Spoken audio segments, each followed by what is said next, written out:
Tudo bom?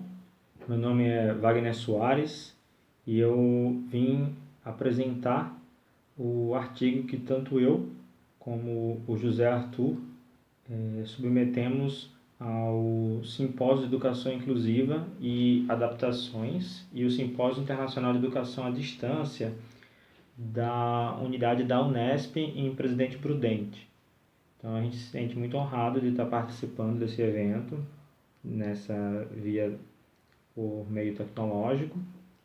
E o nome do artigo é o impacto das licenciaturas específicas em letras libras na formação dos educadores inclusivos, uma proposta de gestão e autogestão de carreira. Então, a primeira coisa que eu quero deixar para vocês claro é que a proposta desse artigo ela é de gestão de sistemas educacionais, né? Não é especificamente em ciências da educação ou da pedagogia, né? Em educação inclusiva. Na verdade, é uma proposta de administração pública servindo aos propósitos da inclusão. É uma maneira de vocês verem como a gestão não é a gestão apenas da unidade escolar, mas a gestão de sistemas educacionais. E normalmente essas atividades elas estão nas mãos de pessoas que tiveram uma carreira técnica, normalmente voltada às vezes fora do campo da educação em si. E são pessoas de cargos comissionados da política ou técnicos de quadro, mas normalmente da área da administração.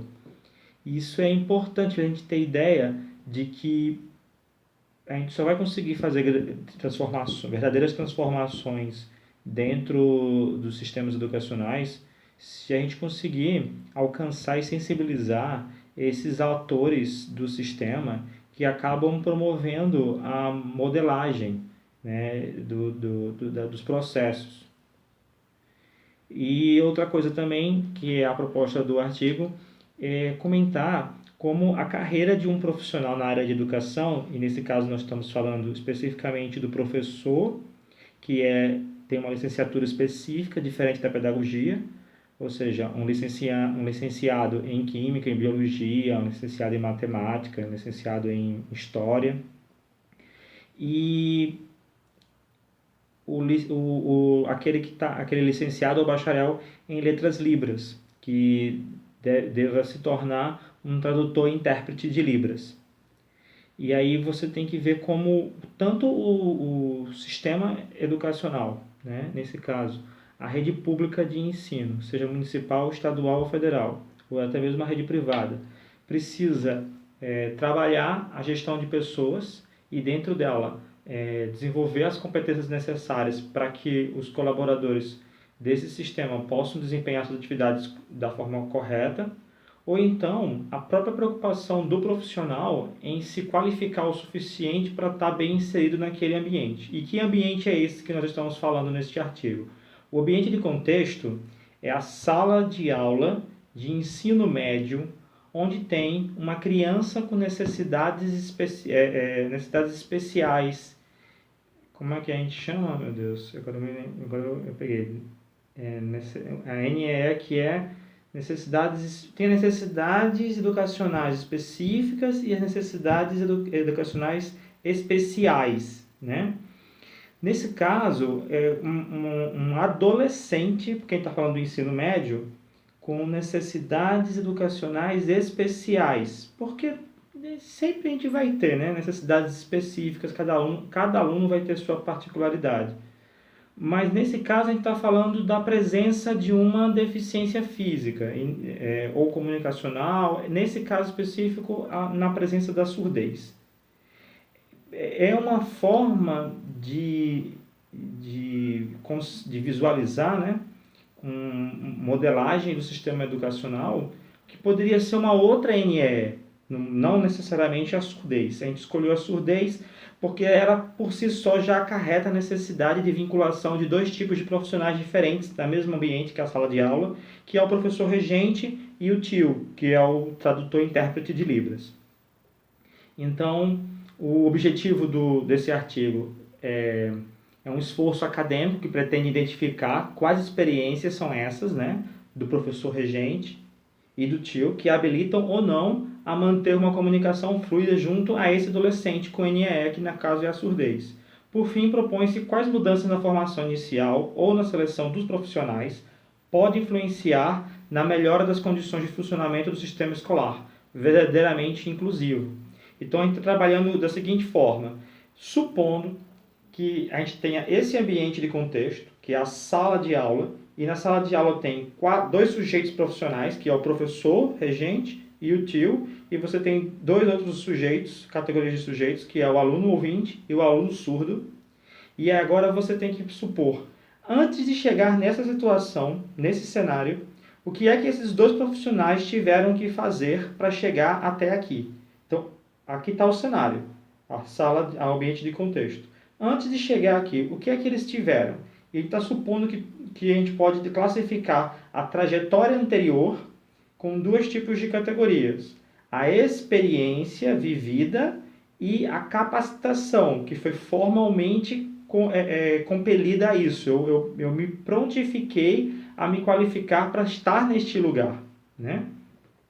Entenda, justamente isso. É supondo de que essa situação em que você vai acabar estando como professor regente, por ter tido uma licenciatura específica, não cai de paraquedas, não acontece de repente. A gente tem que planejar antes. Se eu quero que esse ambiente aconteça, tenha a fluidez comunicacional e tenha o processo de ensino-aprendizagem fluindo bem, então eu tenho que prever antes o que eu preciso para que esse ambiente funcione corretamente. Olha, todos os dois autores tiveram experiências nessa área de alguma forma, né? O Arthur, quando estava na licenciatura de Química, na UFAL, teve estágio supervisionado e no estágio ele acabou sendo professor regente de sala de aula de ensino médio de escola polo, que tinha salas normais, mas tinha salas também com surdos. Na ausência de tio. E eu já fui da Polícia Militar e lá eu era instrutor de Libras e já passei pela situação de ensinar ouvintes a Libras básica, como já passei pela situação de servir como tradutor e intérprete de professor surdo. O instrumento da nossa pesquisa conceitual foi um instrumento típico da engenharia de serviços, da engenharia de produção em serviços, que é a modelagem de processos usando diagrama de fluxos. E aí, vocês têm o acesso à leitura, né, desse artigo, desse resumo, e a gente já pode falar sobre o que foi que a gente encontrou, né, como conclusões.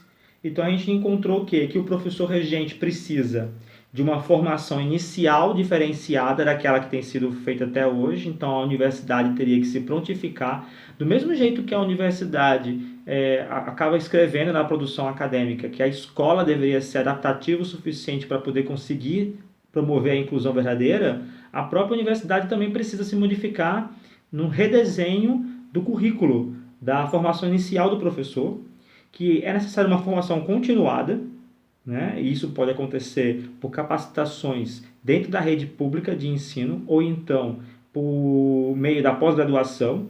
E isso é um assunto delicado que a gente acabou percebendo, que para o professor ser regente numa sala de aula onde tem um aluno com surdez incluído, apesar de que ele não precisa saber Libras fluente para instruir com Libras, mas ele precisa de Libras para ter contato no dia a dia com esses alunos, com esses adolescentes surdos. Então ele precisa mais do que saber Libras, porque é isso que tem sido oferecido na licenciatura, né? Uma disciplina obrigatória de Libras.